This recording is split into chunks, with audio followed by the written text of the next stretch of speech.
Alors encore une fois, bonjour chers téléspectateurs. Nous allons encore aujourd'hui parler de santé en abordant la question du pain complet et son avantage pour notre santé. Alors dans cette vidéo, nous allons aborder juste deux thématiques. Nous allons parler de c'est quoi le pain et ensuite directement comparer le pain complet et le pain blanc. Alors c'est quoi le pain? Le pain, c'est un aliment fait de farine, d'eau, de sel, de levain, pétri, levé et cuit au four. Quand on parle de farine, très souvent c'est la farine à base de céréales qui est utilisée. Et très souvent c'est la farine à base de céréales, à base du blé. Bon, parfois les gens mélangent la farine de manioc, etc. Mais en général c'est la farine à base de blé qui est utilisée pour faire le pain.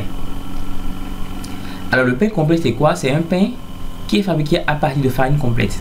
Vous allez comprendre ce que je mets la farine complète dans la suite. Alors que le pain blanc est un pain à base de farine de blé de laquelle ont été retirés le son et les gemmes, ce qui lui donne cette couleur bien connue, la couleur blanche. Alors dans la suite, nous allons expliquer un peu ces détails là. En voulant comparer donc le pain blanc et le pain complet, nous allons expliquer un peu les détails. Alors dans le pain complet, les céréales qui ont servi à faire le pain ont gardé leur son ainsi que les gemmes, alors que dans le pain blanc, ce n'est que l'amande qui est retenue. Et on voit ici que le son contient 80% de fibres, des protéines, des minéraux, de la vitamine et des antioxydants. Alors que le gemme contient des lipides, des protéines, des vitamines et minéraux. Donc, ces deux éléments importants de la céréale sont levés. Et il ne reste que l'amande qui contient 80% de glucides et des protéines. Et dans ces conditions, le pain ne contient plus beaucoup d'éléments. Donc, c'est pour ça que le pain complet est beaucoup plus utile. Alors pour mieux comprendre en fait ce que nous mettons dans ce que je viens de dire, nous allons prendre un exemple que tout le monde connaît. Nous allons prendre l'exemple du maïs et de la cassa. Alors pour faire de la cassa, qu'est-ce qu'on fait? On prend le maïs, les grains de maïs, on envoie chez le meunier. Le meunier va les écraser et on aura un mélange de son et d'amidon. Alors qu'est-ce qu'on fait? On envoie justement cet amidon et ce mélange à la maison et on le fait moudre.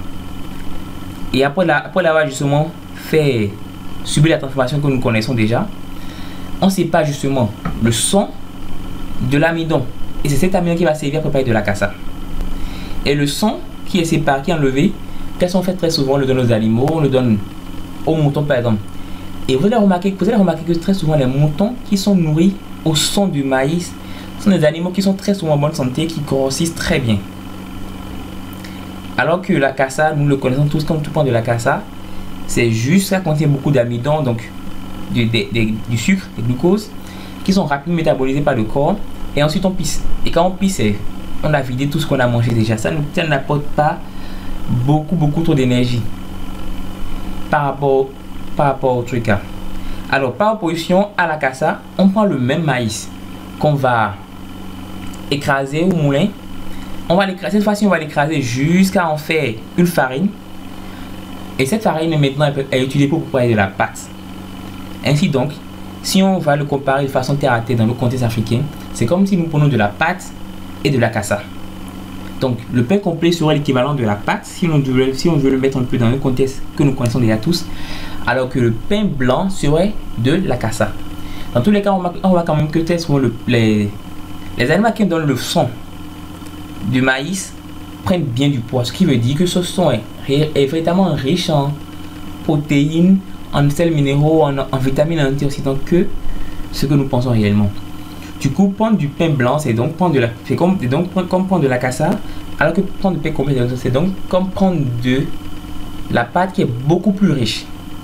Donc voilà l'information que nous voulons vous faire comprendre aujourd'hui à travers cette comparaison que nous faisons entre le pain blanc et le pain complet. Nous vous remercions pour votre aimable attention et si vous avez aimé la vidéo et apprécié, nous vous demandons juste de liker et de vous abonner à la chaîne.